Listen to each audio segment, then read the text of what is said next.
என் இனிய வலைதள பிரியர்களுக்கு இந்த தலைப்பு என்பது பேசட்டும் தமிழனின் வீரம்.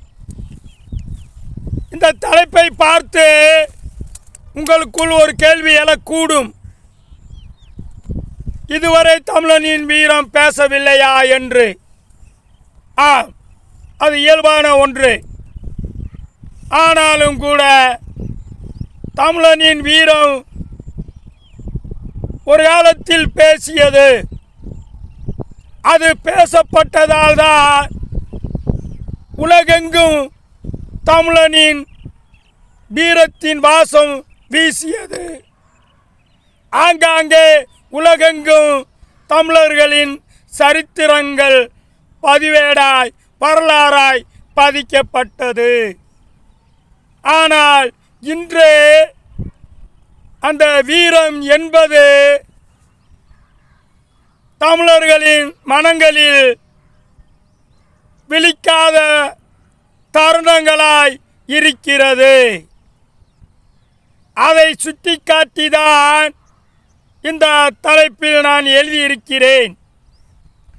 நம் இளைய தலைமுறைகள் என்னை என்ன இந்த கவிஞர் என்பவர் எப்போது பார்த்தாலும் நாம் இளைய தலைமுறையை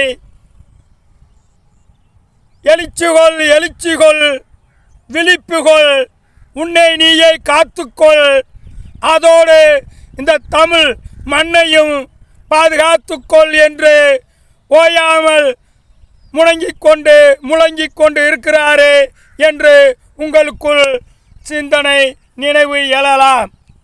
அது உண்மைதான். சில நேரம் இளைஞர்களை நான் கடிந்து வசைபாடுவதும் உண்டு. அதற்கு காரணம் அவர்களின் எதிர்காலமும் அதே சமயம் நம் தமிழகத்தின் எதிர்காலமும் இருண்டுவிடக்கூடாது என்ற ஒரு அதீத, இதை என்ன என்று சொல்வது என்று எனக்கே புரியவில்லை. நான் அதை அக்கறையாய் கூட நீங்கள் கொள்ளலாம், அல்லது நான் இந்த மண்ணில் தமிழனாய் பிறந்தமைக்காக கூட உன்னை நான் அண்ணனாய் தம்பியாய் ஏற்றுக்கொண்டதின் விளைவாக கூட அதை நீங்கள் ஏற்றுக்கொள்ளலாம். நான் ஒன்றை சொல்லும்போது அதற்கு விளக்கமாய், அதற்கு விடையாய், அதற்கு நான் கண்டிப்பாக ஒரு விடிவை சொல்லுவேன். அது என்னுடைய இயல்பு. எப்படி ஒரு தகப்பன் மகன் தவறான வழி செல்லும்போது அவனை எப்படி கடிந்து கொண்டு அதே சமயம் அவன் தோலை தட்டி கொடுத்து நேர்வழிக்கு ஒழுக்க நெறிக்கு இழுத்து செல்கிறாரோ, அதே போல்தான் உங்களையும் நான் ஒரு தகப்பன் என்ற ஸ்தானத்தில் இருந்து கொண்டு நாம் இளைஞர்களை நல்வழிப்படுத்தவே நான் முயற்சித்து கொண்டு இருக்கிறேன். உங்களுடன் என் கவிதைகளை, என் கருத்துக்களை உங்களுடன் பகிர்ந்து வருகிறேன். அந்த வகையில் இந்த கருத்துரையின் தலைப்பு பேசட்டும் தமிழனின் வீரம். தலைப்பு பேசட்டும் தமிழனின் வீரம். தமிழ் இளைஞர்களை பாருங்கள், இவர்களா இளைய தலைவர்கள். தமிழ் இளைஞர்களை பாருங்கள், இவர்களா இளைய தலைவர்கள். கொள்கையில் உறுதி இல்லை, கோட்பாட்டில் நேர்மை இல்லை. கொள்கையில் உறுதி இல்லை, கோட்பாட்டில் நேர்மை இல்லை, சிந்தனையில் தெளிவு இல்லை, செயலில் சீர் இல்லை, தேகத்தில் தெம்பு இல்லை, எதிர்கால நினைவும் இல்லை.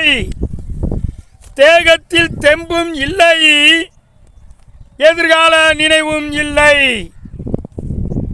திறமைகள் இருக்கு இளைஞர்களிடம், ஆனால் முயற்சிகள் இல்லை இவர்களிடம்.